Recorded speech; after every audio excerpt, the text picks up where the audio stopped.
Hello friends, আজকে আমি আপনাদের শিখাবো হিসাব বিজ্ঞানের 6 অধ্যায় প্রাপ্য হিসাবের হিসাবরক্ষণ।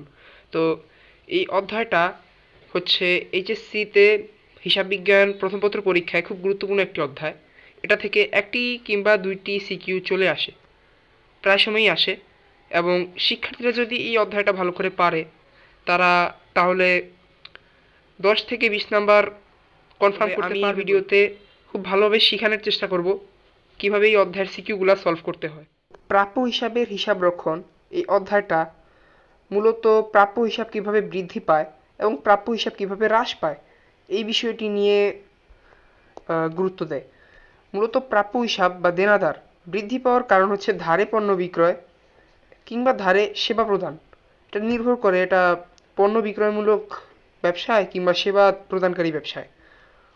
আবার এই প্রাপ্য হিসাব বা দেনাদার হ্রাস পাওয়ার কারণও আছে, যা হলো বিক্রয় ফেরত, অনাদায়ী পাওনা বা দেনাদার বা প্রাপ্য হিসাব থেকে অর্থ আদায়, প্রাপ্য বিলে স্বীকৃতি প্রাপ্তি এবং প্রদত্ত বার্তা।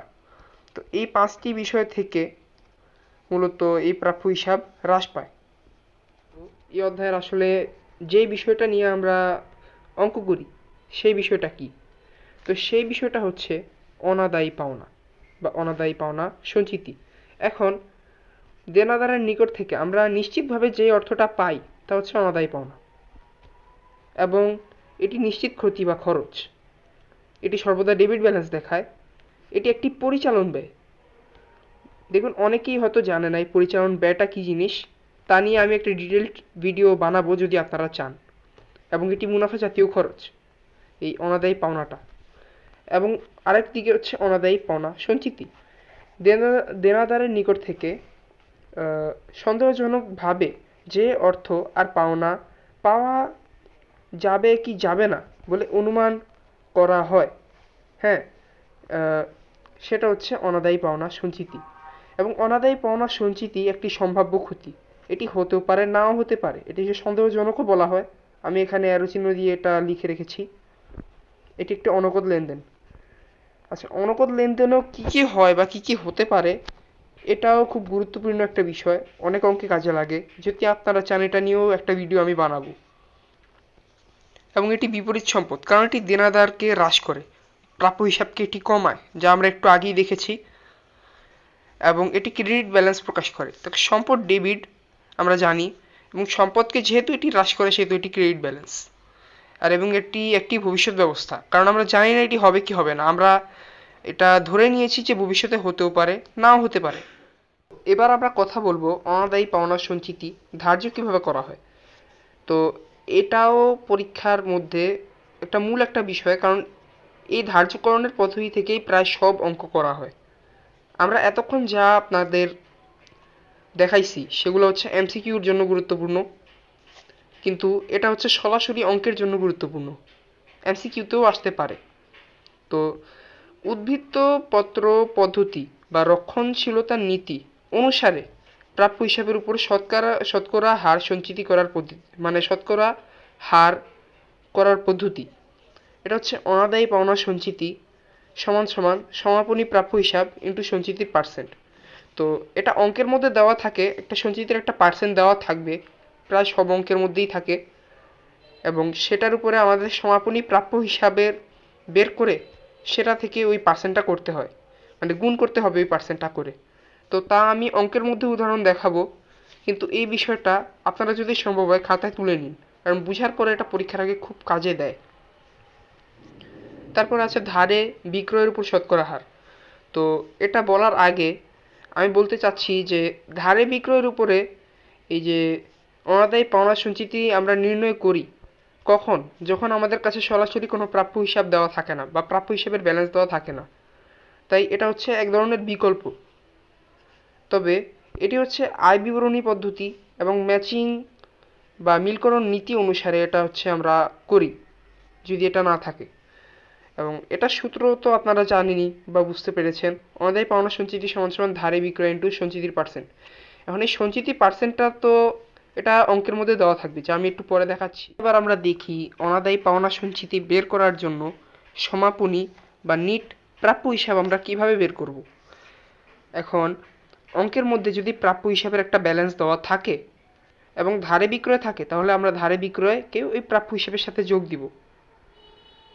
তারপরে যে মোট প্রাপ্য হিসাবটা আমরা বের করব, এই দুইটা যোগ করার পরে যে মোট প্রাপ্য হিসাব বের হবে, ওটার সাথে আমরা বিক্রয় ফেরতকে বিয়োগ করে দেব যদি থাকে। আর নতুন অনাদায়ী পাওনা যদি দেওয়া থাকে, তাহলে আমরা ওটাকেও বিয়োগ করে দেব। দেখেন, এই বিষয়টার উপরে কিন্তু অনেক মানুষ ভুল করে। মানুষ নতুন অনাদায়ী পাওনাকে বিয়োগ করতে ভুলে যায়, অনেকে ধারে বিক্রয় যোগ করতে ভুলে যায়। তাই এটা খুব কার্যকর একটা জিনিস। দেখেন, বোর্ডের মধ্যে যেসব মানে যদি এরকম অঙ্ক আসে, তাহলে অবশ্যই নিট প্রাপ্য হিসাব থেকেই করতে হবে। শুধু প্রাপ্য হিসাবের ব্যালেন্স থেকে কিন্তু এই অঙ্ক করা যাবে না। এবং আরেকটা বিষয় আছে, এই নতুন অনাদায়ী পাওনা এবং বিক্রয় ফেরত বিয়োগ করার পরে আমরা যদি অনাদায়ী পাওনার যে মারা টাকাটা, মানে যেটা আমাদের কাছ থেকে দেনাদার মানে সে নিয়ে গেছে আর দিবে না, সেই অর্থটা যদি আমরা বাই চান্স পেয়ে যাই, অর্থাৎ মানে সোজা ভাষায় বলতে গেলে আমরা যেটা ধারণা করছিলাম যে অনাদায়ী পাওনা সঞ্চিতি এটা দেনাদার আমাদের কাছ থেকে নিয়ে গেছে আর দিবে না, সেটা যদি দেনাদার কোনো সময় দিয়ে দেয়, তাহলে সেটা আমরা বিয়োগ দিয়ে দেব। তারপরেই বের হবে সমাপনী বা নিট দেনাদার। এটার উপর থেকেই আমরা পার্সেন্ট ধরে অনাদায়ী পাওনা সঞ্চিতি বের করব এবং অঙ্ক করব।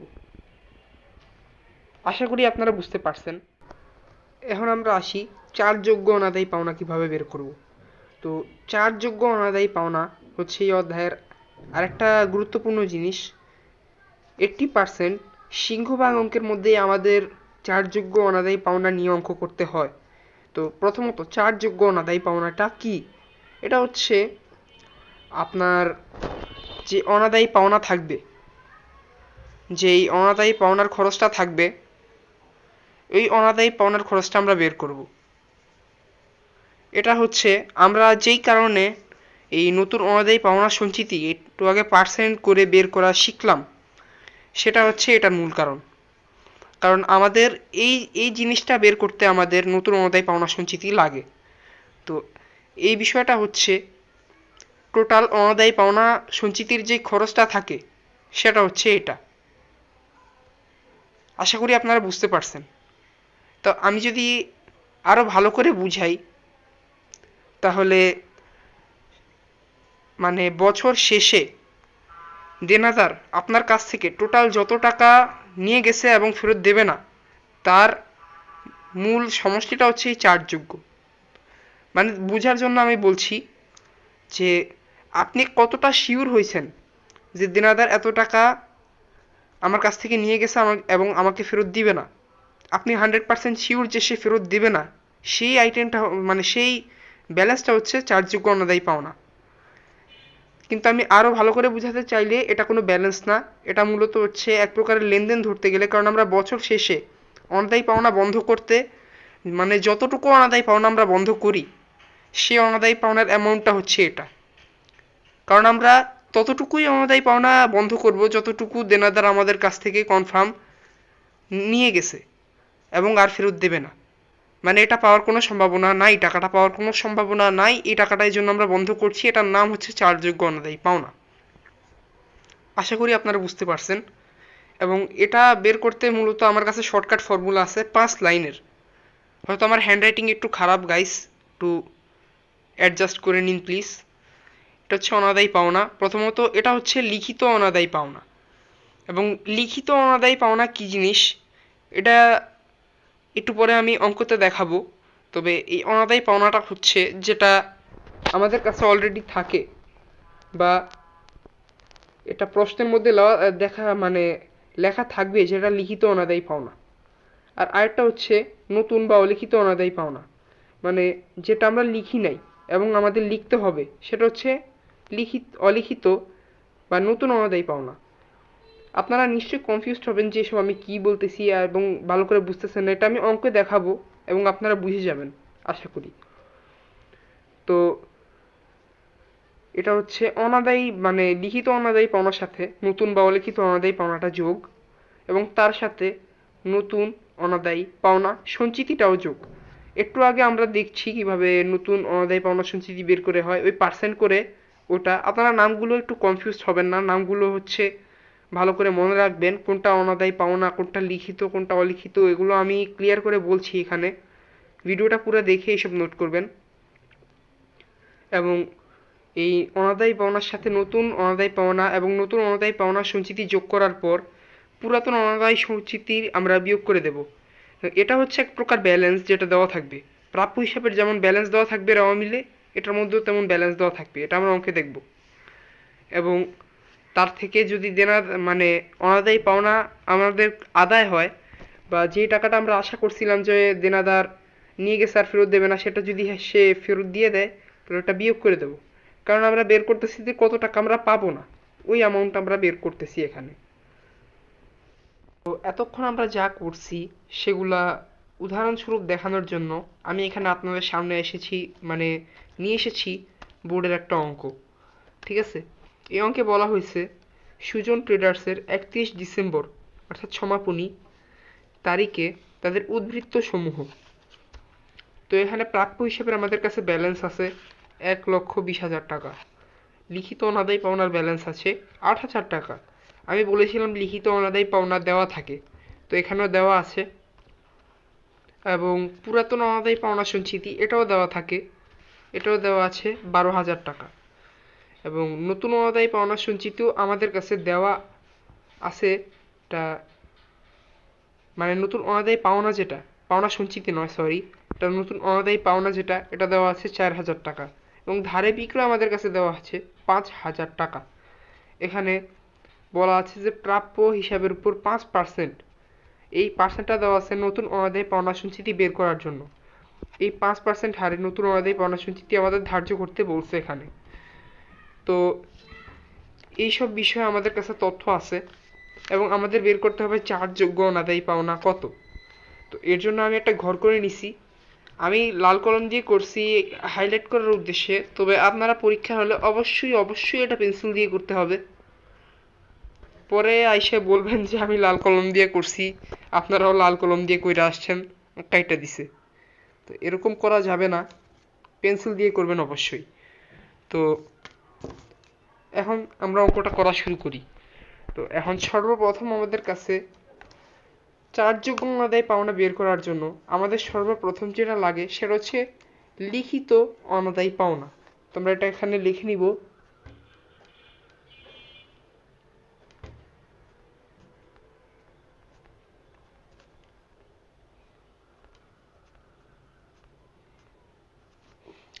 তো লিখিত অনাদায়ী পাওনা আমাদের কাছে 8,000 টাকা।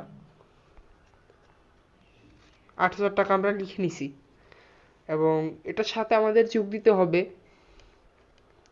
নতুন অনাদায়ী পাওনা। এটাও আমাদের কাছে আছে। এই যে এখানে নতুন অনাদায়ী পাওনা হচ্ছে আমাদের 4,000 টাকা।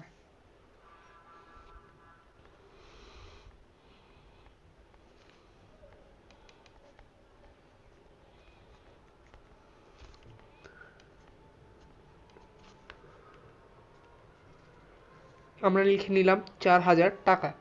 এখন আমাদের নতুন অনাদায়ী পাওনা যে সঞ্চিতিটা থাকে ওটাও এখানে যোগ দিতে হয়। কিন্তু ফ্যাক্ট, এখানে নতুন অনাদায়ী পাওনা সঞ্চিতি আমাদের কাছে নাই, আমাদের এটা বের করতে হবে। এবং আমরা বের করা শিখছি, তো আমরা এখানে এটা করে নিই। নতুন নতুন অনাদায়ী পাওনা সঞ্চিতি। এখন এখানে আমরা ব্র্যাকেট দিয়ে এই ক্যালকুলেশনটা করে নিব। তো সর্বপ্রথম আমাদের কাছে নিট প্রাপ্য হিসাব চাইছে। আমরা নিট প্রাপ্য হিসাব কিভাবে বের করতে হয় সেটাও শিখছি। আমাদের কাছে আছে প্রাপ্য হিসাব 20,000, মানে 1,20,000। এখন এই 1,20,000টা আমরা এখানে লিখে নিব, 1,20,000। এবং আমাদের কাছে ধারে বিক্রয় আছে 5,000, এখানে ধারে বিক্রয়টা লিখে নিব। তারপর আমাদের কাছে যেই নতুন অনাদায়ী পাওনা আছে, অলিখিত যেই অনাদায়ী পাওনা আছে আমাদের কাছে, সেটা হচ্ছে 4,000। এটা আমাদেরকে বিয়োগ করে নিতে হবে। বিয়োগ 4,000। তো এখন এটা হচ্ছে আমাদের নতুন নিট যেই প্রাপ্য হিসাব, ওটা আমরা বের করছি। বুঝেন কিন্তু অঙ্কটা। এখন এই নিট প্রাপ্য হিসাবের উপরে আমাদের কত পার্সেন্ট ধরতে বলছে? আমরা একটু আগে দেখছি আমাদের 5% হারে বলা হয়েছে যে নিট প্রাপ্য হিসাবের উপর 5% হারে নতুন অনাদায়ী পাওনা সঞ্চিতি ধার্য করো। তো আমরা করব কি, এটা 5% করে নিব। তো ক্যালকুলেটরে করলে কত হয় সেটা আপনারা করে দেখবেন, আমিও এখানে করে নিতেছি। তো অ্যামাউন্টটা আমি লিখে নিছি, এটা পার্সেন্ট করলে বের হয় 6,050 টাকা। এখন এইগুলা যোগ করার পরে আমাদের বিয়োগ করতে বলছিল যে এই পুরাতন অনাদায়ী পাওনা সঞ্চিতিটা আছে সেটা আজও যদি অনাদায়ী পাওনা সঞ্চিতির টাকা যদি আমরা আদায় করতে পারি সেই অ্যামাউন্টটা আমাদের বিয়োগ করতে বলছিল। এখন এখানে যে সকল তথ্য আমাদের কাছে আছে সে সকল তথ্যে আমাদের কাছে এটা নাই যে যে অনাদায়ী পাওনা সঞ্চিতির টাকা আমরা কোনোটা ফেরত পাইছি, এরকম কোনো তথ্য আমাদের কাছে নাই। আছে শুধু পুরাতন বা লিখিত অনাদায়ী পাওনা আছে এবং পুরাতন অনাদায়ী পাওনা সঞ্চিতি আছে, নতুন এ সকল তথ্য আছে। এখন আমরা এখানে বিয়োগ করতে পারবো হচ্ছে পুরাতন অনাদায়ী পাওনা সঞ্চিতি 12,000 টাকা আছে, এটা আমরা বিয়োগ করতে পারবো মানে আমাদের সেই ফরম্যাট অনুসারে। আপনারা ওই ফরম্যাটটা ভালো করে নোট করে নেবেন এবং ফলো করবেন, কারণ ওটা খুব ইম্পর্টেন্ট একটা ফরম্যাট, কারণ ওটা থেকে বেশিরভাগ অঙ্ক আসে। তো আমি এখানে এটা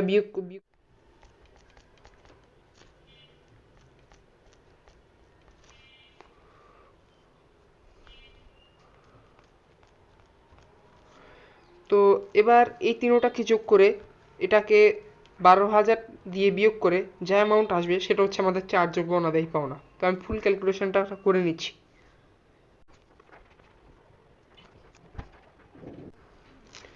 তো আমাদের টোটাল ক্যালকুলেশন করে 6,050 টাকা বের হয়েছে। তো এটা হচ্ছে আমাদের চার্জযোগ্য অনাদায়ী পাওনার অ্যামাউন্ট। গাইস, আশা করি আপনারা পুরো ভিডিওটা বুঝতে পেরেছেন এবং এই ভিডিওর মধ্যে আমি যতটুকু দেখেছি এই অধ্যায়ে আরও কিছু টপিক আছে। আপনারা যদি এই ভিডিওটাতে সাপোর্ট দেন তাহলে আমি ওই টপিকগুলো এবং ওই নোটগুলো আপনাদের কাছে শেয়ার করব। আপনাদের যদি কোনো এই টপিক নিয়ে সমস্যা থাকে তাহলে আমাকে কমেন্ট সেকশনে আপনারা এটা জানাতে পারেন। ভিডিওটি দেখার জন্য আপনাদেরকে ধন্যবাদ।